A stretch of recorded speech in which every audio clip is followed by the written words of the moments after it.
ফুলন দেবী দস্যুরানী থেকে সংসদ সদস্য, এক অন্ধকার থেকে আলোয় উঠে আসার অদম্য কাহিনী।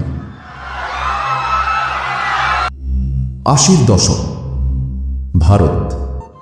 একটা নাম যেন অন্ধকার ঘরে বজ্রের মতো ধাক্কা দিত, ফুলন দেবী। তার নাম শুনলেই শক্ত মনের মানুষ পিছু হটত, দুর্বলদের বুক কেঁপে উঠত। গ্রামের কাঁচা রাস্তায় কারো ফিসফাস, ফুলন আসছে, মুহূর্তে নিস্তব্ধতা। সেই সময়কার ভারত যেন নিজেই একটা সিনেমা। বলিউডের গব্বর সিং ছিল পর্দার ভয়, আর বাস্তবে ফুলন দেবী ছিলেন জীবন্ত কিংবদন্তি। তার জীবন সাহস আর বিদ্রোহের প্রতীক হয়ে উঠেছিল। যদি কোনো নারী অন্যায় সহ্য করতে করতে একদিন বিদ্রোহের কথা ভাবতেন, কেউ যেন ফিসফিসিয়ে বলতো, একবার ফুলনের মতো করলে কি হবে, বুঝতে পারবে। কিন্তু ফুলন দেবী কি জন্ম থেকেই এমন ছিলেন? না, তিনি জন্মেছিলেন সাধারণ এক মাটির ঘরে। কোমল হৃদয়ে ভালোবাসা ছিল, হাসির খুনসুটি ছিল, কিন্তু এই ভালোবাসার পথ দ্রুতই রক্ত আর প্রতিশোধের আঁধারে ডুবে যায়। একটি নির্দোষ কিশোরী ফুলন থেকে ধীরে ধীরে কিভাবে হয়ে উঠলেন দস্যুরানী। ভয়াবহ ঘটনা একের পর এক। মানুষের বিশ্বাসঘাতকতা, নিজের শরীরে আর মনের ক্ষতগুলো তাকে কঠোর করে তুলল। পাথর হয়ে গেল তার হৃদয়। অন্ধকার জীবনের শেষে যখন আলো দেখা দিল, দস্যুরানী ফুলন দেবী রূপ নিলেন নেতৃত্বে। একদিন যাকে তিরস্কার করত সমাজ, সেই ফুলন একদিন সংসদ ভবনে পা রাখলেন, মানুষের আশা হয়ে। ভালোবাসা আর ঘৃণার মাঝখানে দাঁড়িয়ে থাকা এক নারীর কাহিনী, ফুলন দেবী। এর সবচেয়ে নির্মম উদাহরণ 1981 সালের সেই ভয়াল রাত, বেহমাই গ্রাম। সেই রাতটি ছিল রক্তমাখা প্রতিশোধের রাত।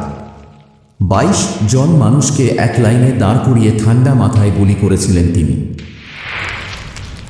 প্রতিটি গুলি যেন তার বুকের জমে থাকা ক্ষোভের প্রতিচ্ছবি। প্রতিটি গুলির শব্দ যেন প্রতিটি পুরনো ক্ষত আর অপমানের প্রতিশোধের ঘোষণা। আরও ভয়ঙ্কর সত্য হল, এত বড় হত্যাকাণ্ডের পরও তার চোখে এক ফোঁটা অনুশোচনাও ছিল না। চোখে ছিল শুধুই এক অদ্ভুত শীতলতা, যেন দীর্ঘদিনের প্রতিশোধ শেষে মনে একরকম প্রশান্তি নেমে এসেছে। এই ঘটনা তোলপাড় করেছিল গোটা ভারতকে। উত্তরপ্রদেশের কানপুরের বেহমাই গ্রাম, আর সেই রাতের ঘটনা লোককথার মতো ছড়িয়ে পড়েছিল চারদিকে। দস্যুরানী ফুলন দেবী। একসময় তার নাম ভয়ের প্রতীক হয়ে উঠেছিল। ফুলন দেবীর জীবন এক হৃদয় বিদারক, বেদনাদায়ক এবং অবিশ্বাস্য রূপান্তরের কাহিনী। এটা কেবল দস্যু রানী বা ব্যান্ডিট কুইনের গল্প নয়, বরং একটি বঞ্চিত মেয়ের প্রতিশোধ আর স্বাধীনতার লড়াইয়ের দলিল। ফুলন দেবীর শৈশব। 1963 সালে ভারতের উত্তরপ্রদেশের এক নিম্নবর্ণের দরিদ্র হিন্দু পরিবারে ফুলন দেবীর জন্ম।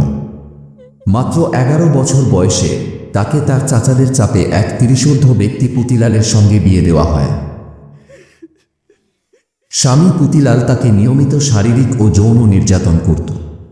অসহ্য অত্যাচারের মুখে ফুলন দেবী বেশ কয়েকবার স্বামীর বাড়ি থেকে পালিয়ে বাবার বাড়ি ফিরে আসে, কিন্তু সমাজের চাপের মুখে পরিবার আবার তাকে স্বামীর কাছে ফেরত পাঠায়।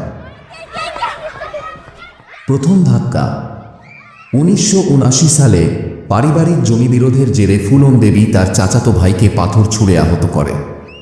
এই ঘটনার পর স্থানীয় পুলিশ তাকে প্রায় 1 মাস ধরে থানায় আটক রাখে।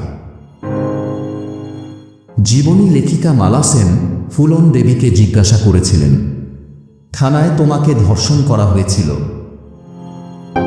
ফুলন দেবীর সাদামাটা জবাব ছিল, তারা আমাকে নিয়ে অনেক মজা করেছিল, প্রচণ্ড মারধরও করেছিল।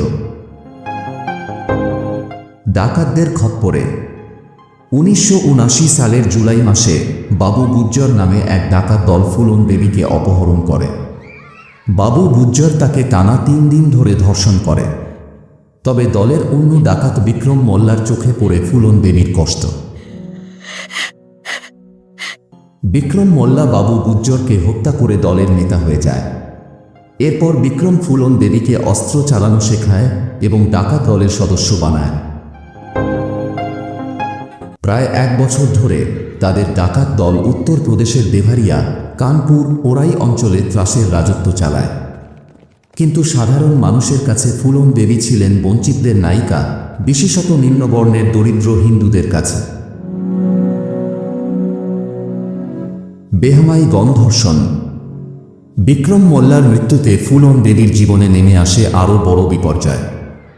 দলের উচ্চবর্ণের সদস্য শ্রীরাম বিক্রমকে হত্যা করে এবং ফুলন দেবীকে অপহরণ করে কানপুরের বেহমাই গ্রামে নিয়ে যায়। বেহমাই গ্রামে 3 সপ্তাহ ধরে শ্রীরাম সহ একদল উচ্চবর্ণের ঠাকুর গোত্রের লোক ফুলন দেবীকে গণধর্ষণ করে। মালা সেন তার বইয়ে লিখেছেন, তাকে গ্রামবাসীর সামনে নগ্ন করে কুয়ার পানি আনতে বাধ্য করা হয়েছিল।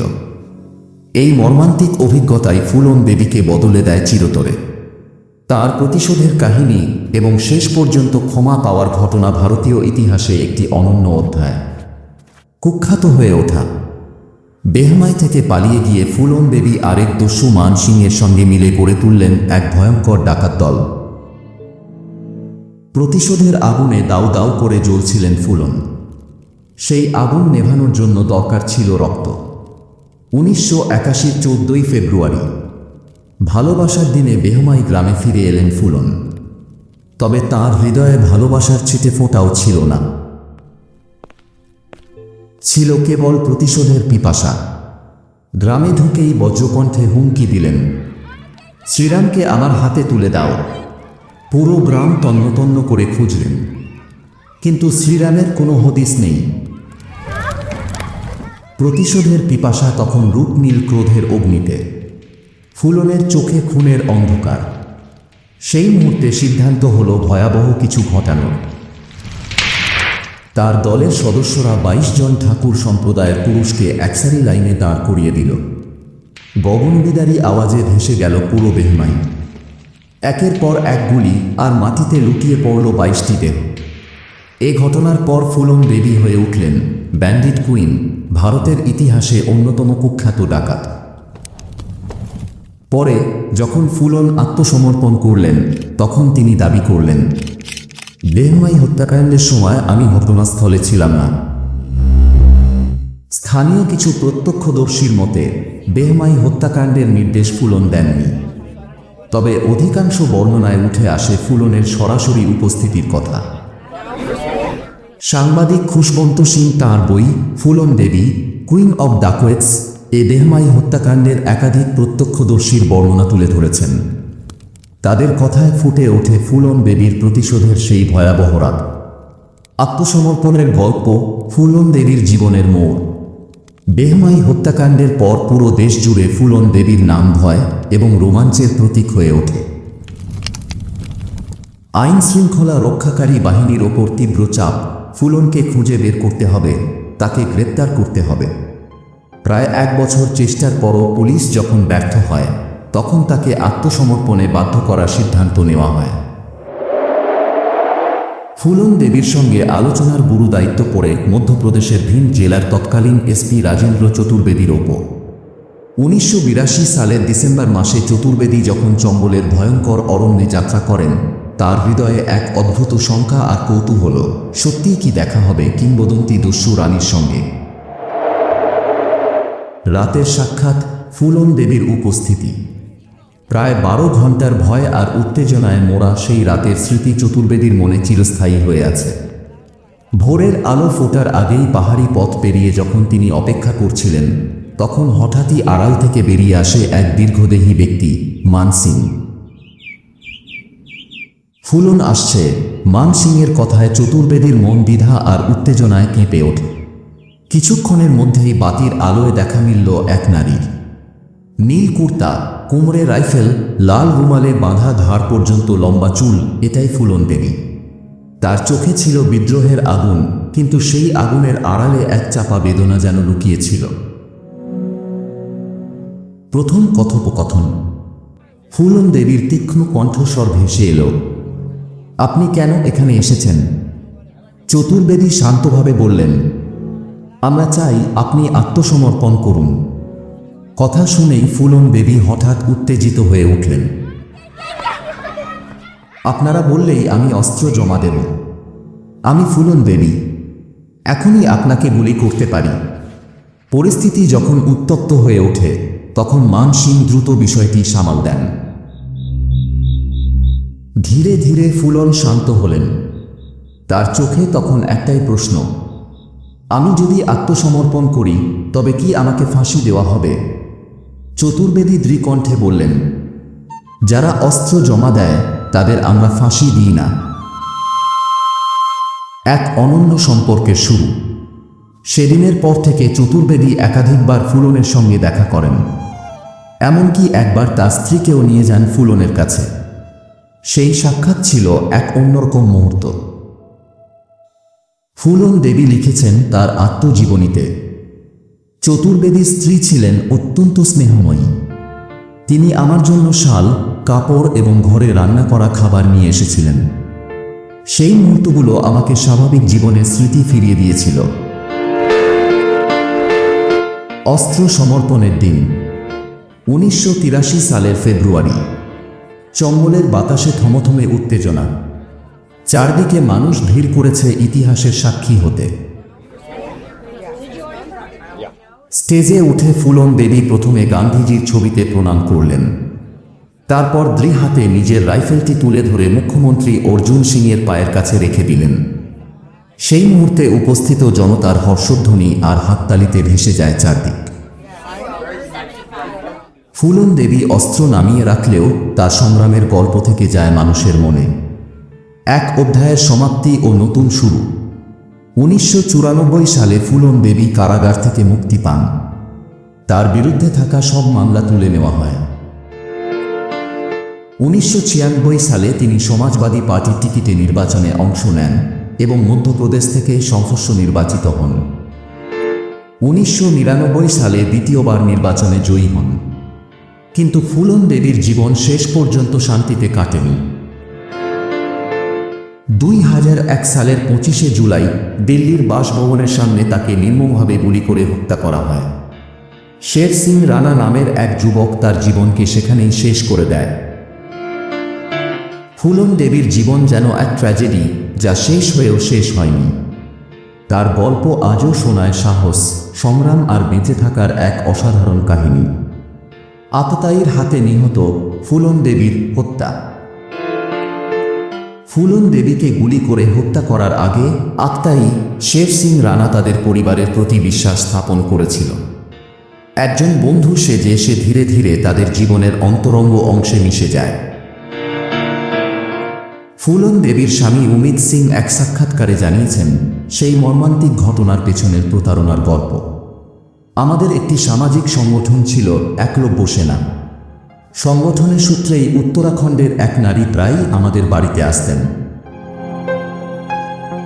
সেই নারীর গাড়ির ড্রাইভার ছিল শের সিং রানা। তার মাধ্যমেই শের সিং আমাদের বাড়িতে যাতায়াত শুরু করে, উমিত সিং বলেন। নাগ পঞ্চমীর দিন সেদিনও শের সিং আমাদের বাড়িতে আসে। ফুলন দেবী স্নেহময়ী হৃদয়ে তার জন্য নিজের হাতে রান্না করা ক্ষীর পরিবেশন করেন। শের সিং সেই খাবার খেয়ে বিদায় নেয়। সকাল 11টা নাগাদ ফুলন দেবী পার্লামেন্টের উদ্দেশ্যে রওনা হন। তখনও শের সিংয়ের গাড়ি আমাদের বাড়ির সামনেই দাঁড়িয়েছিল। কিন্তু কে জানত মৃত্যুর ছায়া তার সঙ্গেই অপেক্ষা করছিল। ফুলন দেবী যখন পার্লামেন্ট থেকে ফেরেন, গাড়ি থেকে নামার সঙ্গে সঙ্গেই শের সিং রানা তার দিকে বন্দুক তাক করে গুলি চালায়। 1, 2, 3, 9টি গুলি। প্রত্যেকটি গুলি যেন ফুলন দেবীর জীবনের গল্পকে থামিয়ে দিচ্ছিল। পাশে থাকা তার দেহরক্ষীও রেহাই পায়নি। তিনি দুটো গুলিতে আহত হন। এই নির্মম হত্যার পর আততায়ী পালিয়ে যায়। তবে পুলিশের তৎপরতায় 2 দিনের মধ্যেই তাকে গ্রেপ্তার করা হয়। শের সিং রানাকে তিহার জেলে পাঠানো হয় এবং যাবজ্জীবন কারাদণ্ড দেওয়া হয়। কিন্তু তার কৌশলী মস্তিষ্ক থেমে থাকেনি। 2004 সালে আদালতে নেওয়ার পথে সে পালিয়ে যায়। এই পলায়ন যেন পুরো দেশের বিচার ব্যবস্থার প্রতি এক চরম উপহাস। 2 বছর পর 2006 তাকে আবার গ্রেপ্তার করা হয়। এরপর 2014 সালে দিল্লির আদালত ফুলন দেবী হত্যায় তাকে দোষী সাব্যস্ত করে। তবে শোকের অধ্যায় এখানেই শেষ হয়নি। 2016 সালে সকলকে হতবাক করে দিয়ে শের সিং রাণা জামিনে মুক্তি পায়।